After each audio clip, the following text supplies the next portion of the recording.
If I define tirthas in another manner, then there are Deva tirthas, which means tirthas associated with Shiva, Vishnu, Devi, Shakti, Ganapatya, any of the devatas. Then there are Asur tirthas also. We have tirthas associated with Asuras. Kolhapur is after Kolhasur, Gaya is after Gayasur, Mysore is after Mahishasur. So we have those tirthas as well. Then we have Arsh tirthas, which are typically the places where a lot of ashrams, rishi ashrams were there, or where a lot of tapas has been done by rishis, sages of all kinds. So there is a lot of tapas shakti that exists in these tirthas. Then there are Manush tirthas. These are typically places associated with the kings of the solar or lunar dynasty, Suryavanshi or Chandravanshi kings. So Ayodhya and Dwarka are two examples of these places.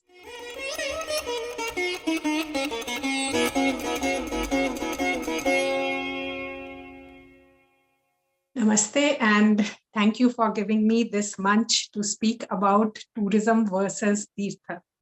While the Sametji issue, brought a lot of focus to this, and the protests that the Jains are doing has put a spotlight on this. But this is an issue that we have been grappling with. As and when I travel to a lot of tourist places as well as tirthas, I always question, can a tirtha be a tourist spot? Are they complementary to each other, or they are not complementary to each other? So I did a systemic study of what a tirtha is and what a tourist place is. And then at the end of it, I'll obviously ask you guys to tell me, is it okay to convert a tirtha into a tourism place or not?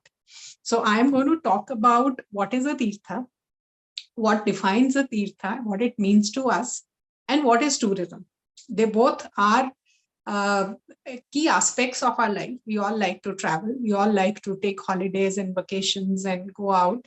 And we also want to go to the tirthas. That's a part of our oldest living tradition.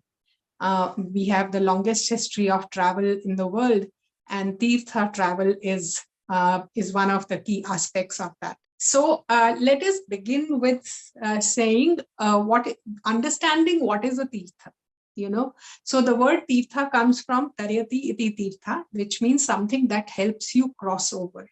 Now that crossover in very imaginary way has been defined over the Vaitarni River, where we go from this world to another world over Vaitarni River, but it could be any kind of a leapfrog. It could be any kind of moving ahead, a quantum jump that you take in your life. So that could be a tirtha. Tirtha could mean many, many things, but I will not get into that at this point in time. I'm going to stick to what our scriptures say and what are the living traditions of the land. So in a lot of our scriptures, Puranas, Mahabharata, especially Skanda Purana, which define a lot of Tirth Mahatmyas, they say that just like certain parts of our body are more sacred than the other. So for example, our right ear is considered to be the most sacred part of our body. That's why a lot of people, when they take their guru's name, they touch their right ear. Our feet are not supposed to be as sacred as our right ear is or as our head is. So just like on our body, there are certain spots which are more sacred than the rest of the body. On the body of the earth, there are certain spots which are more sacred than the other. And these sacred spots is what we call tirthas. Now, what does tirtha mean? Tirtha essentially means a water body. It could be a river, it could be a pond, it could be a lake, it could be a well, or it could be the ocean, or any form of water body, man-made or natural. But the most prominent tirthas are rivers, because they were the places where our civilizations took birth and they were nurtured by rivers. So rivers get a lot more prominence. But then we have lakes like Mansarovar, we have Brahma Sarovar, we have Pushkar is all around a lake. So we have tirthas around lakes as well, ponds as well, wells as well. and on the ocean, so Setubandh is on an ocean. But the most important ones are around the river. And in these places, the river or the water body is the most important tirtha. So in Kashi, Ganga is the most important tirtha. Nothing else is as important as Ganga. In Ayodhya, Saryu is the biggest tirth. In Mathura, Yamuna is the biggest tirth. So the river is the tirth, and the whole ecosystem of temples and ashrams and ghats and rituals develops around this tirth. Now, why water? Water is called, we call Narayana. Nar plus Ayana, the abode of Narayana. Nar is water. So the Vishnu lives in water. It's his abode. That is one explanation. And the second explanation is water in a lot of texts has been called a healer.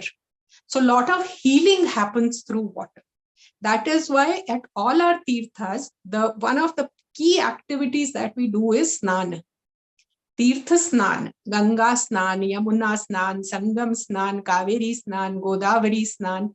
Every sacred water body, a snan is recommended.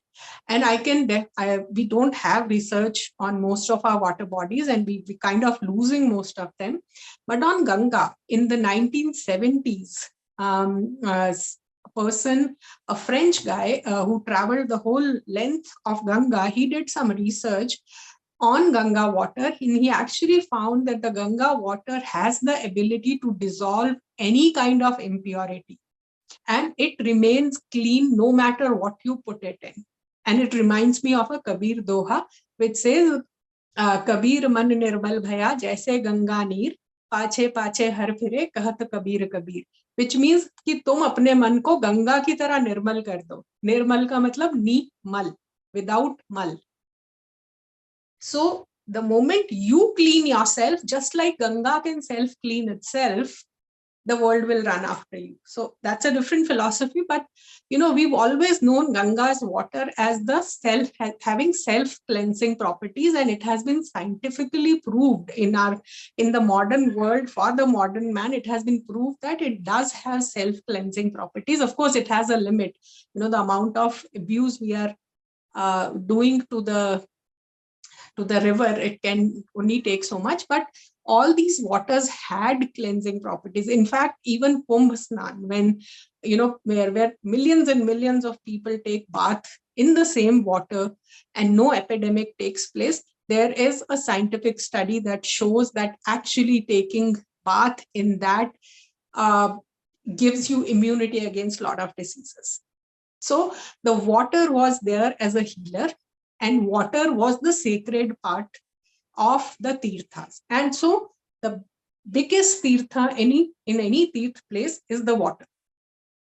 So that is it. And then within waters also, there is a lot of hierarchy that is defined.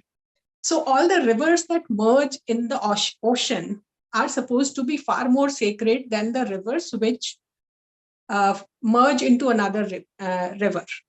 So that's it. That is why you think Ganga falls into Ganga Sagar, Godavari falls into ocean. All the big rivers, all the sacred rivers, they typically fall into the ocean, and that's why they are considered far more sacred than the smaller distributaries that merge into rivers. So there is this whole thing. Then if I define tirthas in another manner, then there are Deva tirthas, which means tirthas associated with Shiva, Vishnu, Devi, Shakti, Ganapatya, any of the devatas. Then there are Asur tirthas also. We have tirthas associated with Asuras. Kolhapur is after Kolhasur, Gaya is after Gayasur, Mysore is after Mahishasur. So we have those tirthas as well. Then we have Arsh tirthas, which are typically the places where a lot of ashrams, Rishi ashrams were there, or where a lot of tapas has been done by rishis, sages of all kinds. So there is a lot of tapas shakti that exists in these tirthas. Then there are Manush Tirtha. These are typically places associated with the kings of the solar or lunar dynasty, Suryavanshi or Chandravanshi kings. So Ayodhya and Dwarka are two examples of these places. So these are different kinds of tirthas. Now, I spoke about tapasthali, which means there is a lot of tapas done. There is a lot of tapasya that has been done in these tirthas. But was that tapasya done once and then forgotten? Probably not. These are the tirthas which are charged continuously by the tapas that pilgrims do, or which is done over years by thousands or millions of people visiting these tirthas. So the continuous recharging of the tirtha happens when people visit them and do tapas in various forms and shapes. So a tirtha is something which is really supercharged energy of tapasya, which is constantly kept charged by generations of visiting pilgrims when they follow all the rules and regulations. So in fact, one of the definitions that many Tirth Mahatmyas give is that these are the places where Pap cannot enter, where sins cannot enter. And why they cannot enter? Because there is an aura of purity. And in my book, Lotus in the Stone, I've actually mentioned how at Kumbh Mela, people who would behave just like any other person outside the Mela grounds, they actually behave as they should behave. They all behave in a nice, gentle, sattvic manner.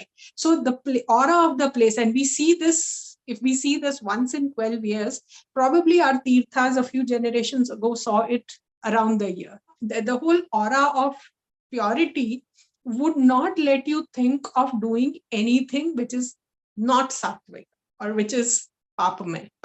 So this is what tirtha is in a nutshell. Now let's look at what is tourism. Tourism is a pleasure tourism concept came about 200, 300 years ago, and it came from Thomas Cook, the travel company. And they started promoting the concept of holidaying and vacationing and going around the world primarily for pleasure or leisure, where your primary purpose is to visit a place, eat, drink, and be merry. There is no other purpose associated with it. Over the time, things like shopping got added, adventure got added, sightseeing got added, and few other things got added. But the primary purpose remained leisure or pleasure, right? So that's the difference between. So if we compare the two, tirtha is an ancient tradition, not just in India, actually around the world. Pilgrimage is an old age tradition with lots of rules, with very well-defined objectives, purposes, rules, and everything. While tourism is a recent phenomena, which is an industry created around pleasure travel. So did we have, now a lot of times I get asked this question, did we have pleasure travel in ancient India? Yes, we had. Yes, we had, but the percentage of that travel compared to overall travel was very low, vis-a-vis what we have today. Today, pleasure travel or the leisure travel takes the biggest chunk of our travels. So that's the difference. Now let's look at the behavior of a traveler, a pilgrim and a traveler. A pilgrim, the word used in our scriptures for a pilgrim is not tirthyatri, it's tirthasevi. Somebody who goes to do, you can interpret it in two ways, somebody who goes to do the sevan of the tirth, or somebody who goes to do seva at the tirth. But the word seva is associated with it. If I have to find a parallel word for tourists, the closest I can think of is upabhogi, a consumer. So we end up consuming a lot more. The purpose of tirtha is not pleasure at all. In fact, pleasure travel or work travel is never counted as a pilgrimage travel. Your purpose of pilgrimage travel is to seek knowledge, is to seek experiences, is to do Praishchit if you need to do Tarpan, and follow all the rules of a pilgrimage, which I'll just come to. While the tourism, if we compare, is primarily driven by consumption, the pilgrim is actually focused on giving up. So if I talk about some of the rules of pilgrimage, it involves brahmacharya, it involves upavasa. Upavas, as you know, it depends who can do how much of upavas. Some people give up food completely. Some people go on falahar. Some people eat one meal a day. Some people, even those who eat 3 times a day, would eat basic sattvic meal. They will not indulge in too much of food or too much of rich food. Definitely not non-veg. Definitely not alcohol. So it was brahmacharya, upavas, even monavrat, tapas, jap, dan, snan, swadhyay, and a very important was tarpan for your pitrus. Like I said, you maintain purity in every possible way, shuddhi in every possible way. Purity of food, purity of thought, and equanimity of mind. Now, there's an inner shuddhi that you're supposed to practice even before you leave for the pilgrimage. You have to mentally, physically prepare for the pilgrimage even before you leave for the place. You're supposed to travel alone or with your spouse if you are a grihast, and not travel in big groups. Definitely not. Now compare it to the tourism. There are essentially no rules. You can just go, you can just pick up your bags and go. There is no preparation unless you are hiking, climbing a mountain, going into a different terrain. Most of the times there's no training needed. Food, we all end up consuming far more than what we consume at home. We end up consuming a lot more in every possible thing. We engage in a lot of sensual pleasures. So this is diametrically opposite, where you are in pilgrimage, you are trying to control your senses as much as possible, lead a simple Shuddha life. In travel, you are just letting go. You're just letting go, and you're just letting yourself enjoy as much as possible of whatever is available, even if it means you have to come back home and deal with the consequences. So that's the primary difference, practically speaking. By definition, travel is not that, but practically speaking, that's what we end up doing. Now, one of the purposes in, this is mentioned in Mahabharata and Tirthyatra Parv, Pulatsya Rishi is having a dialogue with Bhishma Pitama, and he asks him, why do we go on a pilgrimage? He says that, there's this huge yagnas that kings and rich people engage in, Ashwamedh Yagya, Rajasuya Yagya, and Agnishom Yagya. Lot of these yagnas, but you need a lot of resources for those yagnas. Not everybody can engage in those yagnas. Now, what do the people who cannot afford those yagnas do? They go on a tirthyatra. And going on a tirthyatra is equivalent to performing any of these yagnas. In fact, there is a complete table of going to which tirth and staying there for X number of days, doing Y activity will give you the benefit of X number of Ashwamedha Yagyas. So that mapping is completely available, that this tirtha, even if you can see this tirtha, for example, in Kurukshetra, they say that even if you keep wishing to go to Kurukshetra, it gets you the benefit. In Narmada, they say, even if you look at Narmada, it gives you the benefit. In Pushkar, they say it's like Adi Tirth, where all the tirthas stay. So if you visited Pushkar, you have really visited all tirthas, and they say it for many tirthas, by the way. So the point that I'm trying to make is that there's a purpose behind tirthas, which is not very clear to us. Why do we do pleasure travel except for pleasure? There's a much, much bigger purpose. And in the good old days, it was a way to earn punya when you cannot afford to do a lot of big yagnas. And a Tirth Yatra involves a sankalp. You take a sankalp and that I'm doing the Tirth Yatra for this purpose. It could be overcoming a difficulty. It could be for higher knowledge. It could be for your gati, so that you, after this life, you get into a good loka. Or it could be for rina, rin chukane ke liye, to get rid of 3 rinas. So we all have 3 rinas: Dev rin, Rishi rin, and Pitru rin.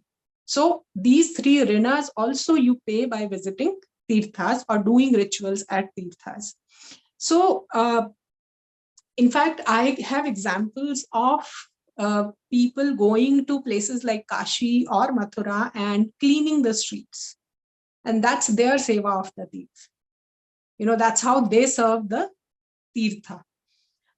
Now, again, compare it to the tourism. It's purely pleasure and gratification, and instant gratification, if I can say. Now, how does society engage with the pilgrims and the tourists? Serving a pilgrim itself earns you a punya. The Kartik Mas Mahatmya in Skanda Puran gives us a very good metrics of pap and punya. So everything that we do earns us a pap or a punya based on how we do it. And an association with a person who's earning punya also gives you punya. So for example, if you are going on a pilgrimage, which I can't go on, but if I serve you, if I enable you, if I help you in any way to do that pilgrimage, I will get a bit of that punya of yours, of serving you. So that's how society engages.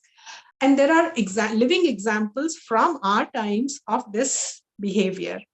If you go to Amarnath Yatra, even if you don't go, if you go towards that during the time of Amarnath Yatra, you will see that there are people who regularly put stalls all through the road for yatris to serve them food, to give them, temporary shelters for the night halts, to help them with anything they may need.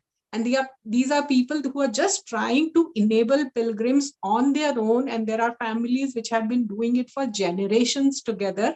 Every year, they'll quietly go and put a stall there and serve free food to anybody who's there. All with the bhavna of enabling a Tirth Yatra, which not many can do.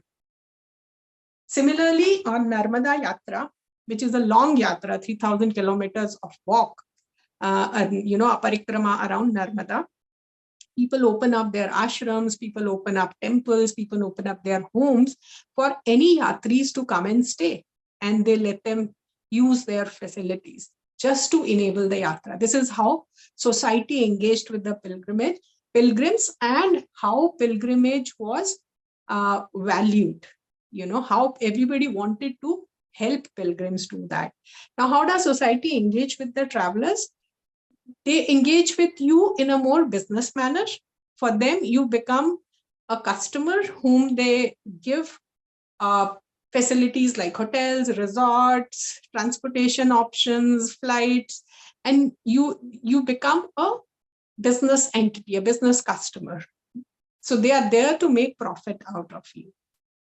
No, the purpose is to make. I'm not saying it is bad. Business is something that I support all the time, but the purpose between the way a society engages with pilgrims and the way a society engages with the tourists is entirely different. Now, let me come to my favorite part.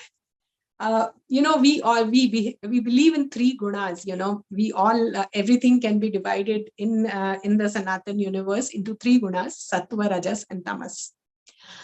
When you go on a pilgrimage, you prepare yourself by giving up all possible tamas, from brahmacharya to minimal eating, to upavas, to everything, to behaving well, to equanimous mind. You give up all tamas. You try and give up some rajas, if not all. In fact, there are some tirthas. For example, there is a Birija Devi Shakti Peeth in Jajpur in Odisha. Now, Birija means Raja, Bina Raj ke, somebody who doesn't even have rajas. Similarly, in Ayodhya, there are tirthas where they say that if you take dip in this pond, you will become viraj, which means your rajas you'll get rid of your rajas and you will become all sattva. So the focus is on minimizing tamas, getting rid of as much rajas as possible, and maximizing your sattva. That is pilgrimage. Now, if I ask you, what does tourism do? Tourism is, by design, it heightens your tamas. By design. Because you party, you have excess consumption, you are engaging in sensual pleasures, you are engaging in all those things that give you a sense of heightened tamas, even if it's for a period of travel only. So by design, they are diametrically opposite. Now, with that, I have some questions. I don't have the answers, but these are the questions. So by definition and design, the two concepts are not really complementary, right? There are certain aspects which are diametrically opposite. So can a particular destination or a place be both a tirtha and a tourist place? Which means, can you engage in sensual pleasures on the ghats of Kashi as much as a pilgrimage, as much as a pilgrim can engage in his sadhana there? As per Mahabharat and Skanda Puran, India was full of tirthas. It was really full of tirthas. And if I speak in a very marketing lingo, our branding was all around our spirituality. The fact that this is a spiritual land, and wherever you go, you get a glimpse of it. And when you read the detailed descriptions and mahatmas of tirthas across India, you feel as if whole of India was a tirthasthala, divided into different pockets. We've lost a lot of them. For example, Delhi. Delhi was probably a big tirthasthala. Today we don't even have a glimpse of that left. Okay, so we've lost a lot of tirthasthala. Probably the most powerful of our tirthasthalas are still left, like Kashi, Ayodhya, Mathura, Kanchipuram, some of them are still left. Now, should we really convert them into a tourist place or not is a question that we need to really discuss, debate, argue, and understand after understanding the difference between the two. Because when I sometimes write about it on Twitter, most people think that they are the same. They can be, one can replace the other. And it's okay to convert a pilgrimage destination into a tourist place. Now, for example, Sametji Tirth is the Nirvana Sthal of 20 out of 24 Tirthankars of the Jains. It's one of the most precious spaces. People go barefoot on that hill. The older people can take dolis, but everybody goes barefoot. Now, Jainis as a community do not consume non-veg. They don't even kill mosquitoes in their homes. They don't even eat anything that grows below the ground. And then you suddenly want to convert their sacred hill into a tourist destination, and I don't know why. I mean, I'm okay if you convert it into a tourist destination, unless you equate tourism destination with non-veg and alcohol consumption or tamasic activities. If you say no tamasic activities, but people can come, perfectly fine, which is the status quo. No Jaini is saying don't come to our pilgrimage place as long as you behave yourself. I remember a long time back, MP Tourism was in discussion with some people for a cruise on Narmada. And they were very clear. Narmada is a sacred river. No non-veg or alcohol would be served on the cruise. That's the condition. Take it or leave it. I don't know the status of the projects that are being experimented on Gangaji. I know that it hurt me very badly when I saw non-veg being served right on the banks of Ganga, right at the ghats, When I wrote about it on Twitter, most people said, well, ghats are not temples. But you have to understand, in Kashi, Ganga is the biggest tirth. She's bigger than any temple. That is where most people come for their sacred bath. Early morning, you go on the ghats. There are people from around the country taking a dip in Ganga. And, you just, I don't know. I mean, to my vegetarian sensibilities, that seems unacceptable. 100, 200 meters inside the ghats, any which way you get everything non-veg in Banaras. So these are some of the examples, and I really want people to understand the difference between the Tirthala and a tourism place, and then say that, do we really need to convert our pilgrimage places into tourist place, or can we do that with some boundary conditions defined, some Lakshman Rekhas defined, which cannot be crossed if it has to be done. That is what I wanted to say. Any questions, if there are any? In India, it's very easy to politicize everything. Even if you don't want to, there are people who will pay you to politicize it. So Right. I believe the Jharkhand Mukti Morcha, the tribals have said that it should be our pilgrimage place because we own that place and we have a documentary proof that we own this area. We have allowed the Jains for so long, for so many decades, to treat it as their pilgrimage center. But we are Shakti worshippers, we do Bali, we do have liquor. Isliye they are opposing the ban on tourism. Even if the government wants to put a ban on treating it as a tourist place, the JMM people have been asked, or maybe, and they are wanting to go on a protest. What are your views about this? So, are you saying it is a fight between two different sects of pilgrims? No, it was never a fight between two sects, but the tribals have just come up, after the Jains protested that we want it as our pilgrimage center. They said, no, it is our pilgrimage center, and Where if were you they put all these years? Because exactly, so the exactly. point is, for last, since the time of Mahavir, or since the time of Tirthankars, if it has been a place of Jain, I mean, they couldn't have coexisted at the same place. So all of a sudden, where do they come from? I have not really studied that part, but I mean, as far as the common knowledge goes, it belongs to the Jains. And even if it belongs to a Shakti path worshippers, Bali is not done every day. One, and Bali is not done in every Shakti Peeth or every Shakti place. It's done in very, very specific places at specific times. So to say that it's like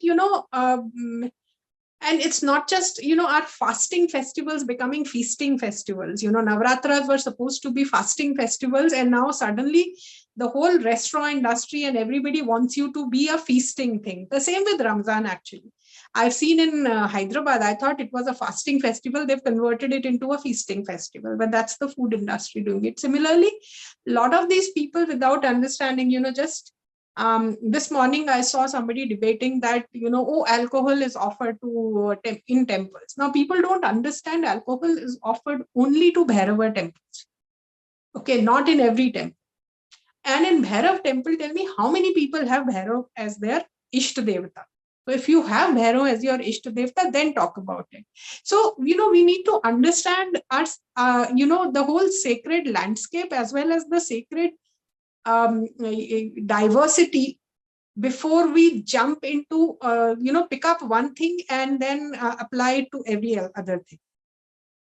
So, for example, when the Mahakal controversy happened, some company had made some ad on Mahakal, so they said, हमने महाकाल से मंगाया because Mahakal का प्रसाद. I said, तुमको किसने बोला महाकाल में प्रसाद बंटता है?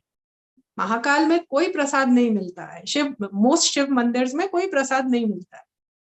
तो we don't understand these nuances of our culture, and then we pick up one thing and we try to apply to everything.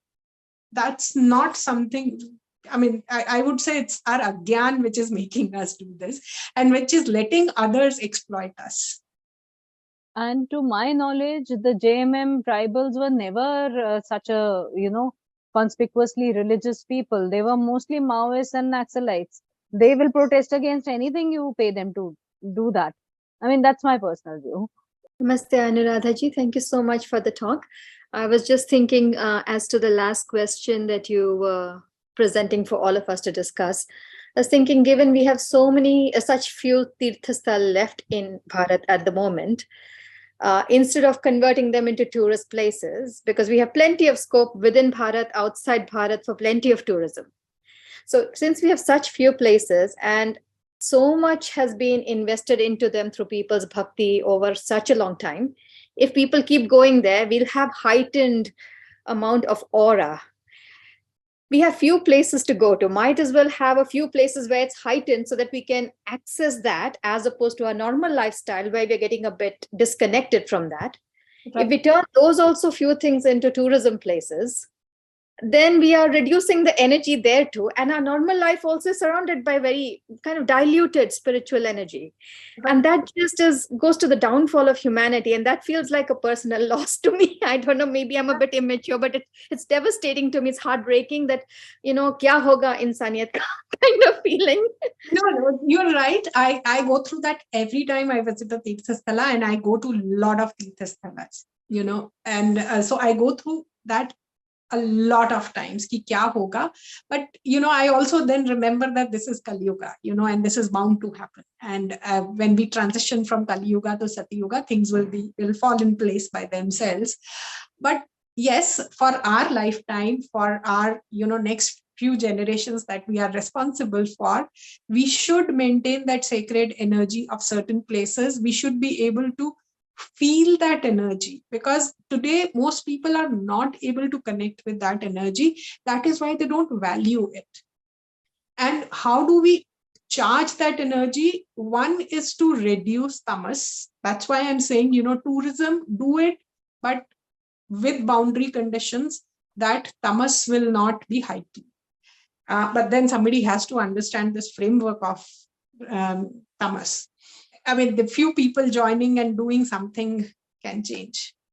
Let's keep talking about it, and let's keep doing our sadhanas at places, and hopefully we'll pass it on to the next generation, at least as much as we receive.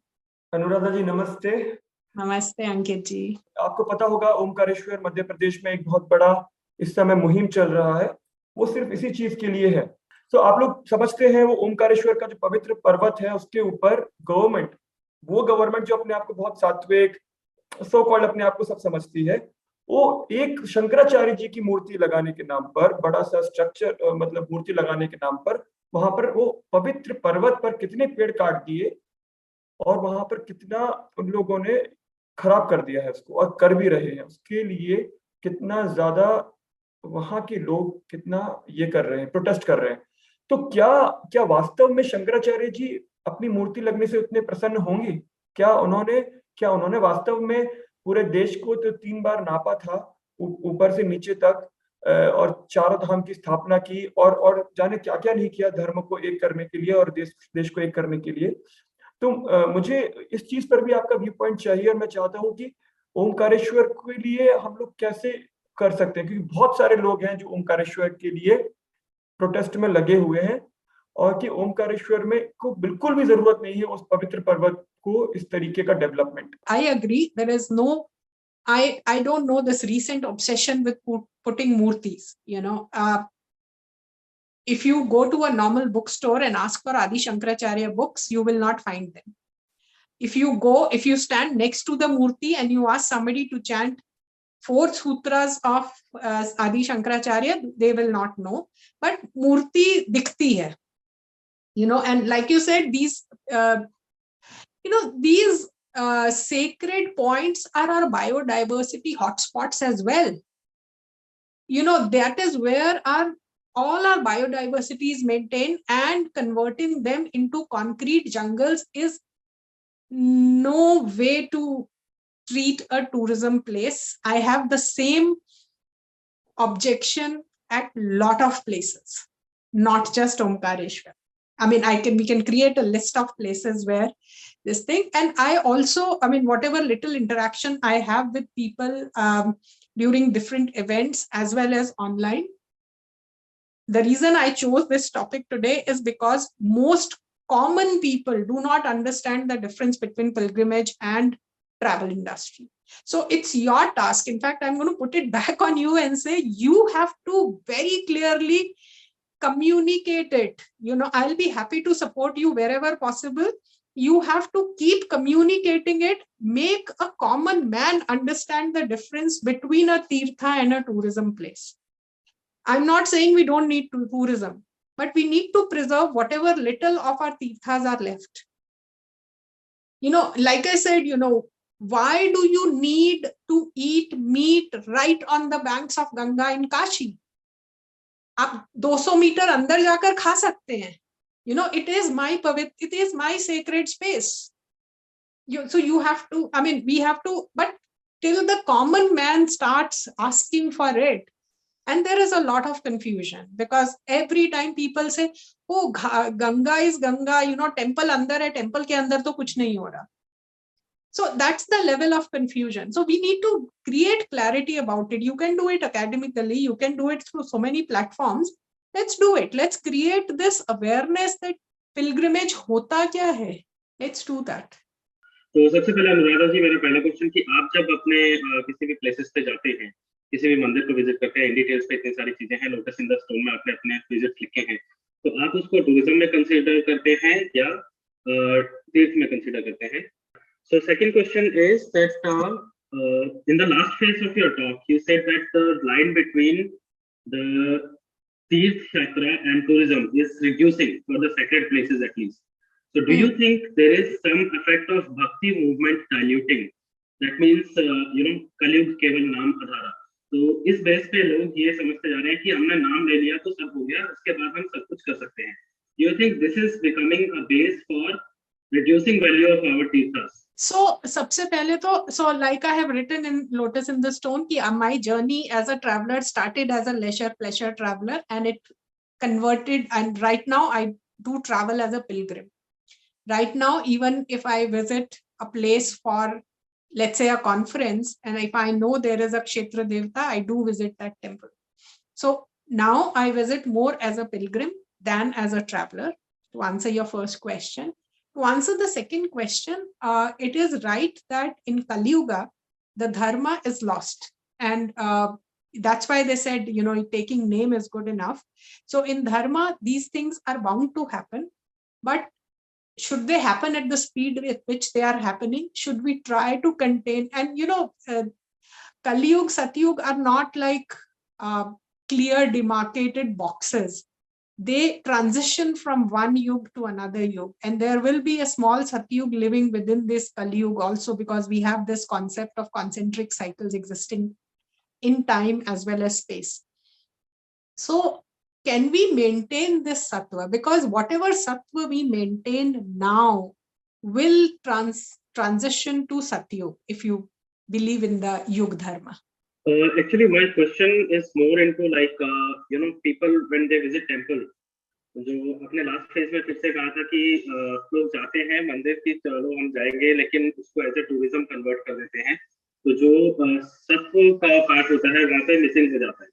तो उसके बारे में मेरा question ज्यादा झुका हुआ था कि क्या सिर्फ नाम लेना काफी है वहाँ पर, और रिचुअल्स को हम भूलते जा रहे हैं कि किसी टेम्पल के अगर कुछ रूल्स हैं हम उनको इग्नोर करके हम ये सोच के जाते हैं कि ठीक है जाना है, उस सिटी में जाना है. फॉर एग्जाम्पल उज्जैन, द्वारका और सोमनाथ, 3 जगह पे मैंने विजिट किया है. ज्यादातर लोग वहाँ पर जाते हैं सिर्फ फोटो खींचने के लिए, लेकिन उसका जो एक्सपीरियंस है वो शायद लोग नहीं कर पाते हैं. जब जैसे ही आप उस मंदिर की बाउंड्री क्रॉस करके अंदर जाते हैं तो वहाँ पे जो पीस मिलता है लोग उसको नहीं समझते. वो उनको सिर्फ बाहर खड़े होकर सेल्फी लेना होता है कि सेल्फी लिया सोशल मीडिया पे डालना है.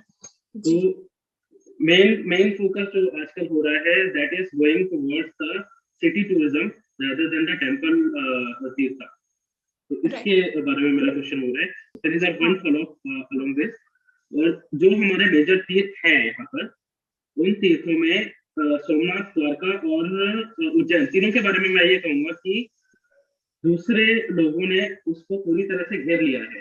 और रिसेंटली एक कमेंट भी आया था कि 100 साल बाद जब हमारी तादाद ज्यादा हो जाएगी तो हम देख लेंगे राम मंदिर का क्या करना है।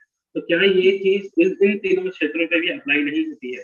ये थोड़ा आउट ऑफ कंटेक्स्ट है, इसको आप इग्नोर भी कर सकते हैं, बट आप मेरा मेन क्वेश्चन ले सकते हैं। तो मेन क्वेश्चन जो तुम्हारा है कि जो लोग तीर्थ में जा भी रहे हैं वो they are not going there for pilgrimage और they are not going there with the devotion that they should go. Like I said, the root cause of all this is our agyan. How many of us know that to go to a tirtha you need a mental and an inner preparation? Was this ever told to us? Have we seen it being practiced in our parents' generation? Probably no. I am discovering it as I am visiting more and more tirthas. I am discovering it as I am systematically studying Tirth Mahatmyas, a lot of scriptures. So I am discovering, and then I'm correlating and asking a lot of people, and kind of creating a documentation of it. But most of us do not know. Like I said, like I was telling Ankit also, that it's not that I don't want to be a pilgrim. It's not that I don't want to be respectful towards or follow all the rules. It's just that I'm not aware of it. For me, pilgrimage is devotional tourism or spiritual tourism. But what does it entail? That clarification is not there. That clarity is not there with me. So I really don't blame people as much as I blame our agyan about it. So this talk, when I proposed it to Sangam Talks, was with a purpose that we start a dialogue around it so that people start understanding the difference between the two. At this point in time, most people do not understand it. Some people intrinsically understand it, so they go with that bhakti bhav. Most people just think. So, for example, just last week I was at a Shakti Peeth place, but for a conference. I was the only person who visited the temple. And when I came back and I told people, or people figured out I have visited a temple because there was a tika on the mata.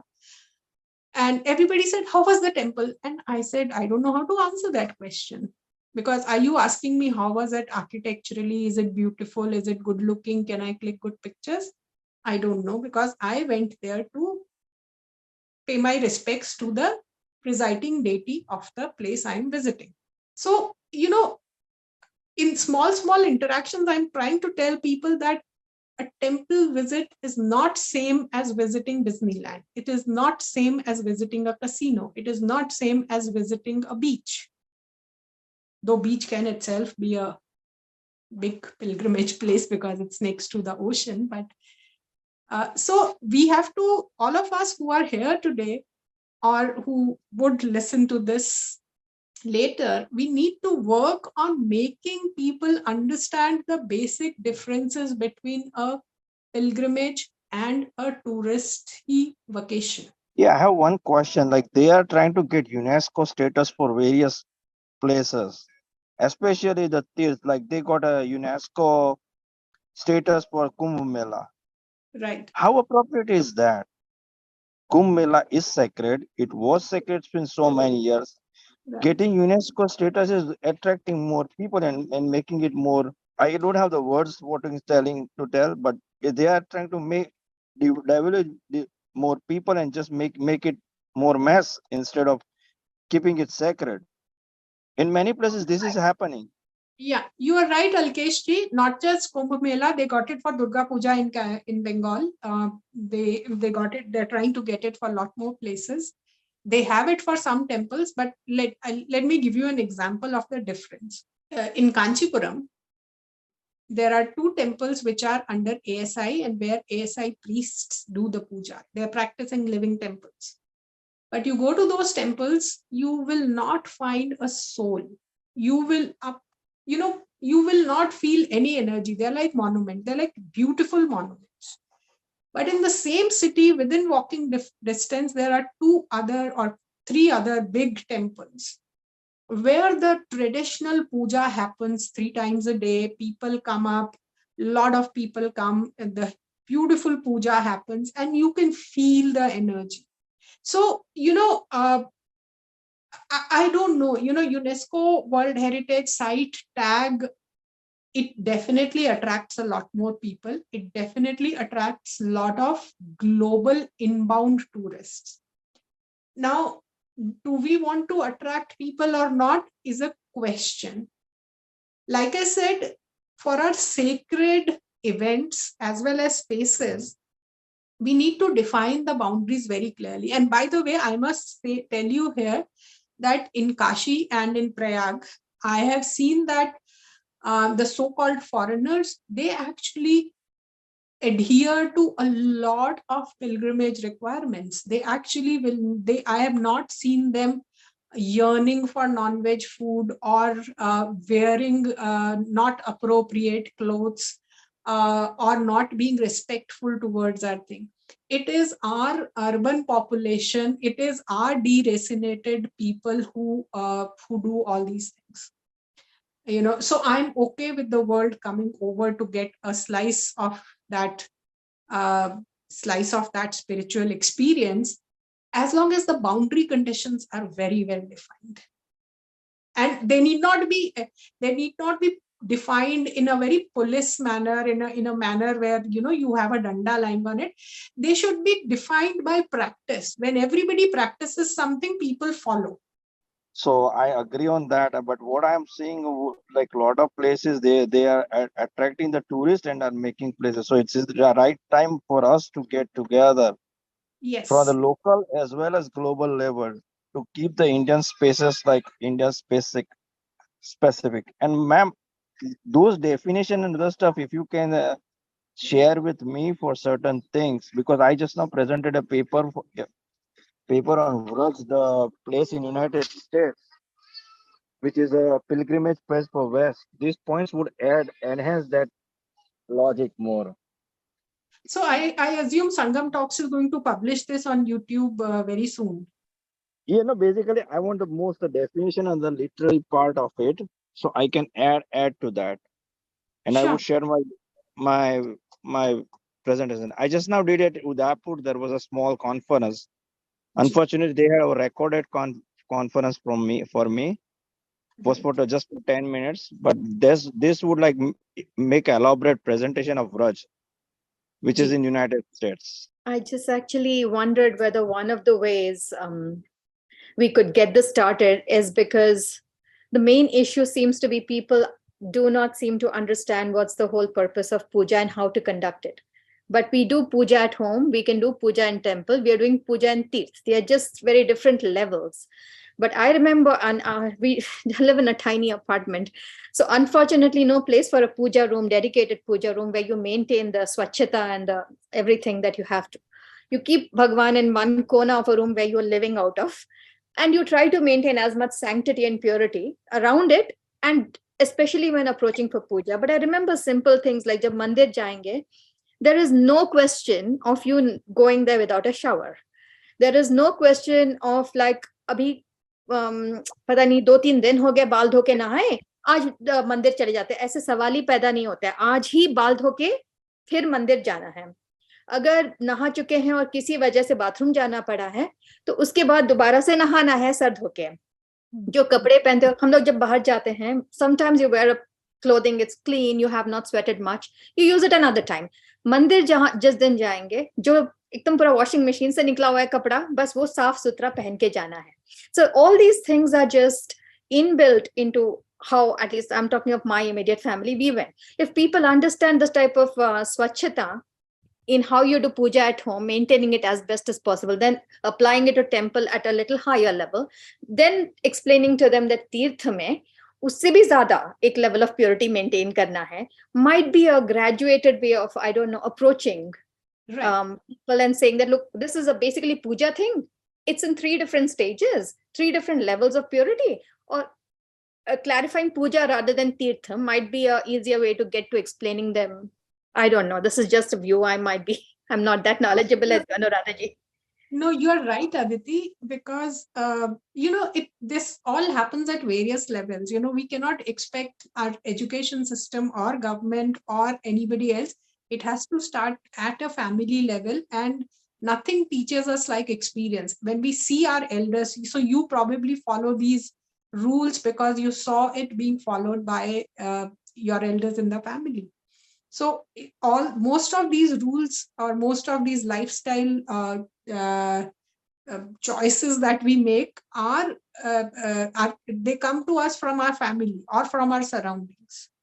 There are rare souls who are born enlightened and they make their own rules and they follow that. But most of us follow it from our family, and then of course society can either reinforce that and break that. So unfortunately, the larger society is working at breaking that. Like they will keep questioning every ritual, and unfortunately, most of us cannot explain a lot of our rituals. So that is where the disconnect comes. So like I said, I have no doubt that most people, once they understand the difference between Tirtha and tourism, they will follow the rules. They would want to follow the rules, leave apart a small bit which is always contrarian, and they would want to question everything. Most people, and this is again something that I mentioned in my book Lotus in the Stone, that ऊपर से कुछ भी दिखते हो, अंदर से we are still very, very strong believers. We may not know the ways. So I have no doubt that once we understand, majority of the population would want to follow to the extent they can follow, or at least not violate things. Here, I would like to add my 2 bits to what Mayank ji was just talking about. He was saying that if you give the UNESCO status to a place and make it a tourist place, it'll become it'll lose its sanctity and footfall will reduce or something. I disagree strongly with it, because I have, again, like you, personally traveled some parts of India, and in Mewar, southern Rajasthan, where most of the temples are very maintained by the village people at a very small scale. There is this massive Jain temple with a UNESCO status. I'm forgetting the name, but it is in southern. Maybe it's white. It's entirely in white. Yeah. And it was. I have been there just once. Could be the tourist season. Could be any reason, but it was full. And it was amazingly beautiful, and it was like it stood out like an oasis in the rest of the area, the rest of the region. So that's my view. Like I said, in my experience also, I really don't see foreigners violating too many rules. Small percentage would be there everywhere, but most of them, they respect and follow the rules. They understand the sensibilities. I have a problem with our own people not following it. That is where the question is. That is where our task is. And once we follow, the world will follow you. I want to add a few things into it. Recently, I went to Thiruvananthapuram Padmanabha Swami temple. Indians, so-called Hindus, so-called Sanatani, they have objection to wear this lungi and this thing, and they said, why you are wasting time to show us a temple? Parallelly, the same thing happened in that temple, Danteshwari temple, because they also have a rule to tie a dhoti and everything. The local tourist officer or their travel agent mentioned this thing, that you are coming to this temple and you have to take some traditional cloth with them. But still, I have seen this thing. I was in Thiruvananthapuram. That was Parashar जी, ऋषि पाराशर का जन्मदिन, वो क्या बोलते हैं हम लोग, पाराशर जन्म स्थान. नहीं, वो कौन है? Ankit ji, I would love. It was a Parashuram Jayanti, and we were in Thiruvananthapuram. Many of our co-passengers were declined to visit Parashuram temple, and it was only temple in India in Thiruvananthapuram. See, as ma'am said, ऐसा अनुराधा जी ने कहा, ये बिल्कुल सही बात है. सबसे बड़ी समस्या और कोई नहीं है, हम खुद हैं. हमारे जैसे लोगों को जब तक हम लोग इसको समझेंगे नहीं, कोई और सुधारने को कोई किसी को क्या दिक्कत है? Ankit, I am going to give it back to you. You have a bigger task on your shoulders. You influence students. I have already started this muhim, this campaign from last 2-3 years, and I'm still on the way. We have organized Rural Tourism Festival day before yesterday. Recently, I had someone ask me the question कि तुम गुरुओं से ज़्यादा connect करते हो. I was talking about the Kankhal temple, the Samadhi Mandir of Anand Mahima. And yes, that is probably true. So would we differentiate between temples dedicated to gods and temples like, Samadhi dedicated to No. gurus?